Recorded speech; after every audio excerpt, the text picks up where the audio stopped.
At 79, Goldie Hawn doesn't speak about Hollywood in headlines. She speaks about it in feelings. After more than 5 decades in front of the camera, after Oscars, blockbusters, heartbreaks, and reinventions, what stays with her isn't the red carpets. It isn't the awards. It isn't even the fame. It's the people. The ones who made her laugh when she was exhausted. The ones who steadied her when scenes felt overwhelming. The ones who made acting feel less like performance and more like play. Over the years, in scattered interviews, quiet tributes, and reflective moments, Goldie has hinted at the co-stars who meant the most to her, the ones she truly loved working with. And the first name is the one the world already suspects. 1. Kate Russell, the love that began with laughter, before he became her life partner, before they became one of Hollywood's longest-lasting couples, before the tabloids tried to define them. There was simply a movie set. Goldie first met Kurt Russell when she was just 21 years old. He was younger. They were both Disney contract players. It wasn't romantic. It wasn't dramatic. It was simply 2 young actors navigating an industry that often devours the inexperienced. But fate has a long memory. Years later, when they reunited for Swing Shift in 1984, everything changed. Goldie has often described that reunion moment as electric, not in a flashy way, but in a grounding way. She said she looked at him and thought, he's grown into someone extraordinary. What she loved most wasn't his looks. It wasn't his charm. It wasn't even his talent. It was his steadiness. Hollywood can be unstable. Egos clash. Insecurities flare. Success shifts power dynamics. But Kurt, according to Goldie, never made her feel small.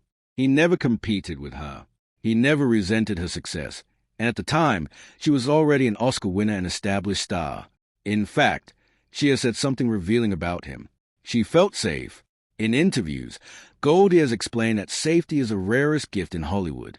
When you're acting, especially in comedy, you are exposed. You have to look ridiculous. You have to be vulnerable. You have to risk failing publicly. Kurt never judged her for that. During Overboard, 1987, their chemistry felt effortless. That wasn't acting. That was rhythm. They understood each other's timing instinctively. If she improvised, he adjusted. If he shifted tone, she followed. There's a scene in Overboard where their playful hostility slowly melts into warmth. Audiences saw romance. But what made it work wasn't passion. It was trust. Goldie has said many times that love doesn't sustain a partnership alone. Respect does. And she respected Kurt deeply as an actor long before she loved him as a partner. Even after decades together, she has spoken about how rare it is to find someone in Hollywood who doesn't need constant validation. Kurt never needed to prove himself through dominance. He simply showed up. And for Goldie, that consistency was everything. But what makes their dynamic even more fascinating is this. They never married. In an industry obsessed with ceremony and spectacle, they chose simplicity. Goldie has openly said that staying unmarried kept their relationship free from expectation and resentment. It was a choice, one they made together. That mutual independence mirrored their work ethic. On set, neither tried to outshine the other. They elevated each other. And perhaps that's why, when Goldie reflects on the actors she loved most, Kurt isn't just first chronologically, he's first emotionally, because he wasn't just a co-star. He was home. 2. Chevy Chase, the chaos of comedy. If Kurt Russell was safety, Chevy Chase was chaos. And Goldie loved him for it. When they starred together in Foul Play, 1978, the project was a strange mix of thriller and comedy. It could have failed spectacularly. The tone was delicate. Too serious, and it wouldn't be funny. Too silly, and the suspense would collapse. But what made it work was unpredictability. Chevy Chase, at the height of his Saturday Night Live fame, had a reputation for being sharp, sarcastic, and sometimes difficult. But Goldie has spoken about him differently. She saw bravery. Comedy, she has explained, requires courage. You must be willing to fall flat on your face, sometimes literally. Chevy never hesitated to look foolish. In interviews, Goldie has described how their comedic timing felt like jazz musicians riffing off each other. There was no rigid control. No one owned the punchline. They passed energy back and forth. There's a famous scene in Foul Play involving a drunken piano performance. It borders on absurdity. But what makes it memorable isn't the script. It's the commitment. Neither actor blinked. Neither actor pulled back. Goldie has said that when two actors trust each other in comedy, it becomes explosive in the best way. The audience feels a freedom. And with Chevy, she felt free. What many people don't realize is that Goldie is meticulous about comedy. Her persona appears bubbly and spontaneous, but she studies rhythm intensely. She understands silence. She understands when to pause. Chevy matched her. She once noted that some actors try to dominate comedic scenes, stepping over dialogue to steal attention. That never happened between them. Even in chaotic scenes, there was balance. Their partnership felt less like competition and more like collaboration, two performers determined to make each other better. That dynamic doesn't happen often in Hollywood, especially when two strong comedic personalities share the screen. Goldie has also hinted that what she appreciated most about Chevy was his intelligence. Beneath the sarcasm was someone who understood nuance. That intelligence made their exchanges sharper. Audiences laughed, but behind the scenes, they were crafting something precise. And that precision built respect.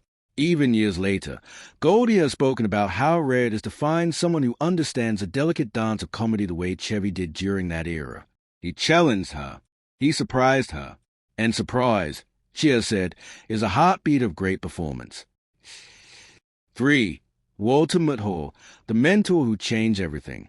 If Kurt was love and Chevy was rhythm, Walter Matthau was transformation. When Goldie Hawn was cast in Cactus Flower, 1969, she was still largely known as a giggling blonde from Rowan and Martin's Laugh-In. She was talented, yes, but she wasn't yet taken seriously as a dramatic actress. Walter Matthau already was. He was respected, established, commanding. It would have been easy for him to dismiss her. He didn't. Goldie has spoken about that period with deep gratitude. She has said Walter treated her like a professional from day one, not like a novelty. Not like a decorative presence, like an equal. That validation changed her confidence.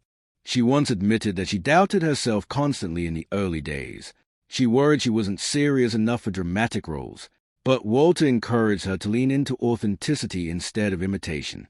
Don't act, he reportedly told her. Just be. That advice reshaped her approach to performance. In Cactus Flower, her role as Tony Simmons was vulnerable, quirky, emotional, and unexpectedly layered. The performance won her an Academy Award for Best Supporting Actress. But Goldie has said that the Oscar wasn't the most important gift from that film.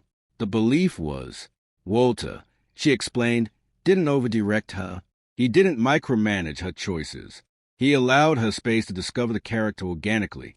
That freedom gave her confidence. And confidence changed the trajectory of her career. There's something almost poetic about that partnership. A seasoned actor guiding a rising star, not through control, but through respect. Goldie has said that Walter never needed to overpower a scene. He commanded attention quietly. That subtlety taught her that strength doesn't need volume. It needs presence. Even decades later, when asked about mentors, she brings up his name with warmth and softness. Because he didn't just share screen time with her. He changed her self-perception.